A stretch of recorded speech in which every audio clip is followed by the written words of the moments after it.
பக்கம் பறந்துருங்கிறது சரியாட்டே இருக்கு. இப்ப பசி வந்தா எங்கிட்டு வளர்றதுங்கிறியா?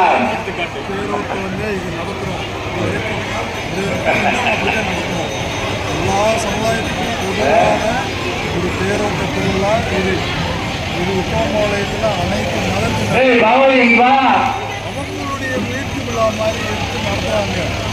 அந்த தேரோட்ட திருவிழாவில் எல்லா மதத்தினரும் கலந்து கொண்டு ஐயா புடிச்சுக்க பாவம் வயசானவர்களை தண்ணி விட்டுறாதீங்க. அந்த தண்ணி வண்டி வருது, தண்ணி வண்டிக்கு வழி விடுங்க, தண்ணி வண்டிக்கு வழி விடுங்க. இடையில் கும்பாபிஷேக வேலைகள் நடைபெற்றதால் ஒரு 4-5 ஆண்டுகள் நடைபெறாமல் விடுவிட்டு விட்டது.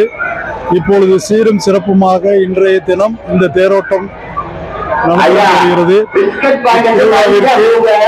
அனைத்து சமுதாய பெருமக்களும் அனைத்து மதத்தை சேர்ந்தவர்களும் ஒருங்கிணைத்து தேரோட்ட வடம் பிடித்து நடத்தி வந்தக்கூடிய ஒரு சிறப்பு மிகுந்த இந்திய ஒருமைப்பாட்டிற்கு விளக்கம் உதாரணமாக இருக்கக்கூடிய இந்த திருவிழா இந்தியாவிற்கு மட்டுமல்ல அகில உலகத்திற்கும் ஒரு எடுத்துக்காட்டாக இருக்கும் என்பதில் ஒரு சிறிதும் ஐயமில்லை.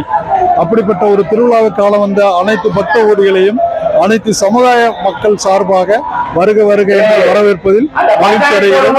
சந்தோஷம்.